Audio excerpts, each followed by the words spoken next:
What's up, everybody? Welcome to the Coach's Corner podcast. Coach Rhodes, this is my man, Coach Bird, right here. In my 12th year as a coach at a public high school here in the state of North Carolina. Coach Bird, what year is this for you? 29. 29 years. 29 years, a long time. We've been together coaching probably about 5 or 6 years now. And we talk about sports all the time, in between classes, just in general throughout the day. So we decided we'd come together and get you guys into Coach's Corner with us. Probably focus on some picks during college football season and talk about a couple games right now. That's kind of the tip of what we talk about the most is some college game day picks, stuff like that. And but we'll have some general conversations too. I know Coach Bird's he's a boxing guy, so he's got a little. Talk a little bit of boxing, a little Mike Tyson tonight. A little bit of Mike Tyson tonight. What you think, Coach? Start off with a little bit about Mike Tyson because I know that's early on today. The football games are Saturday.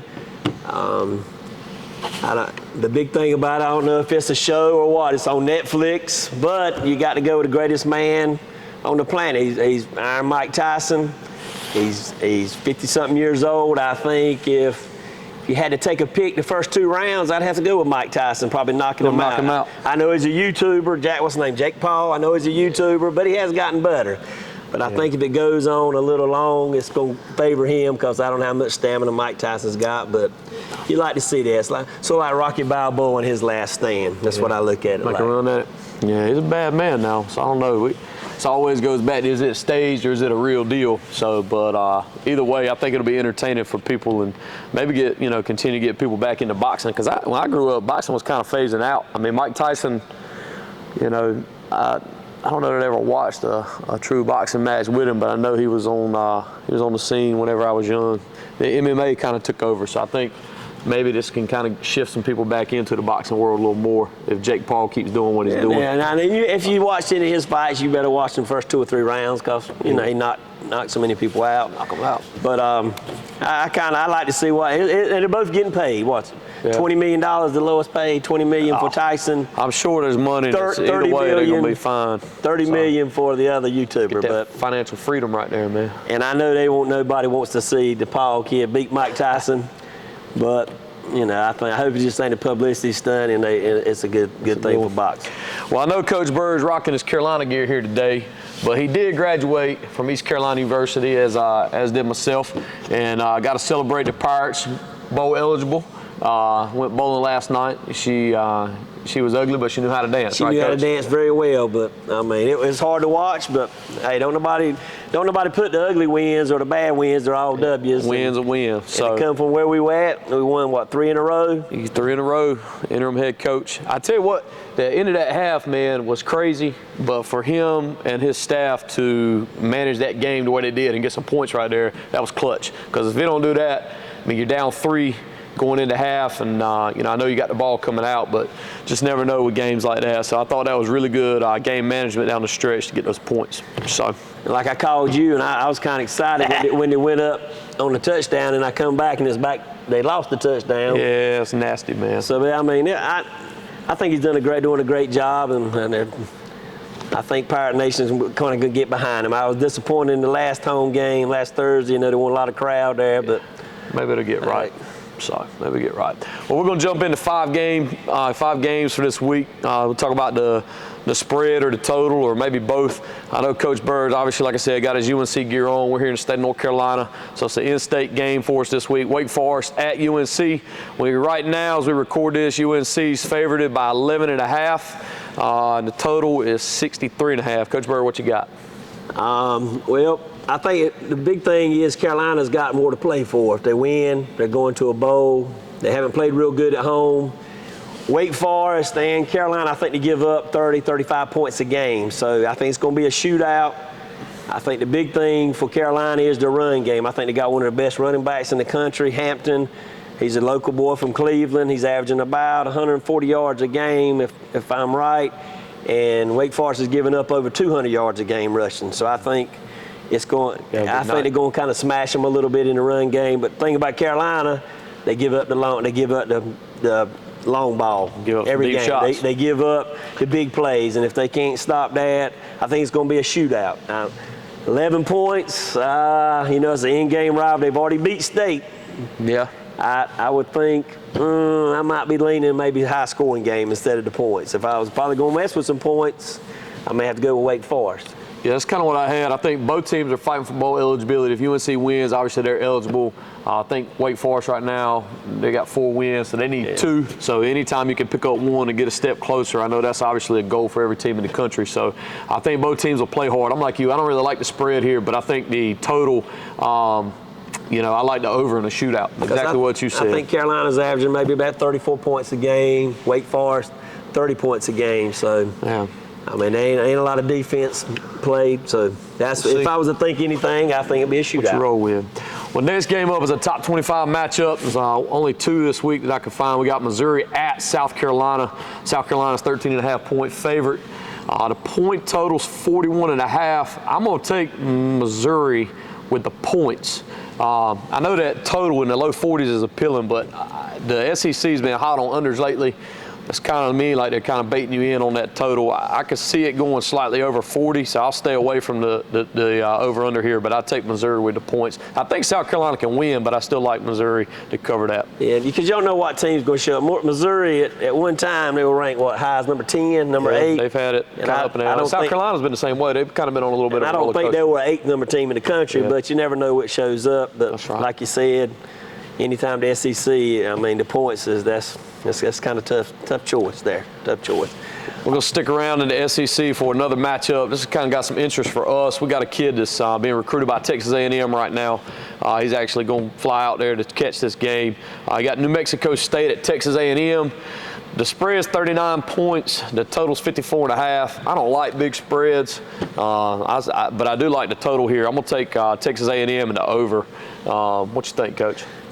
Usually early on, the big spreads like 45, 40 points. They usually hit over, but like you say, later on in the season, they're just kind of control the game and get the W and get out of there. Yeah. 30-something points that's a lot. That's a lot. And then I think Texas, I don't know if they won last week. Then they get beat last week. South Carolina beat them maybe. They lost at South Carolina last week, so it's a big game. But I tell you, the SEC overs on teams that are out of conference, a little weaker opponent. They were really good to me early in the year when they were playing a lot of non-conference games. So I'm gonna roll with the over, over 54.5. So another game, just playoff contentions. Another undefeated team here. We got Oregon. Still undefeated on the season. They're at Wisconsin. Oregon's a 13.5-point favorite right now. Total's 51.5. I don't really know about the spread here, but I do like Oregon with the points, even though they cost me last week. I think they hit like 52, and I hit right on 52. I needed one more point, man. But I think Oregon covers. I think they cover. Yeah, I think they cover. Okay. What's it, 14? 13.5, need 14. I thought Oregon is coming into the year was one of the best teams in the country. They kind of slopped off a little rankings, but they kind of moved up. But I think they cover that. And because they're so explosive, I mean, they may, they may score 35 points and may score 20 points. There we go. And the last game of the week, it's another top 25 matchup. You got Tennessee at Georgia. Right now, Georgia's favored at 9.5. The total here is 47.5. A lot on the line in this game. Both of these teams still got a shot at the playoffs, but they can't afford to lose another one. So I think the winner's probably eliminated from playoff contention. What you got here, Coach? I think 9.5 for Georgia and total set 47. I think Tennessee's going to think it's a slap in the face. It has been up high as 11 points. Yeah, it's been dropping slowly. Being a 10-point underdog and Georgia hasn't dominated like they have in the past, I think Tennessee may come out with a little bit of grit to them. And like saying the SEC. I don't know what you think. Well, I'm thinking the point. I think I might would take Tennessee in the points. Well, that's what if I think UGA wins this game because I think Kirby Smart wants to get in the playoffs. I think he's a great coach. I think they do a good job. Not that Tennessee doesn't, but I think they know what's on the line. So I like Georgia at home to win it. But if I had to lean on the spread, I'd probably take out of points with Tennessee. But back to what I was saying earlier about the unders. I really like these traditional SEC matchups right here. Lately, the unders have been hot. Even with these high tempo, explosive offenses, unders have been hitting good for me.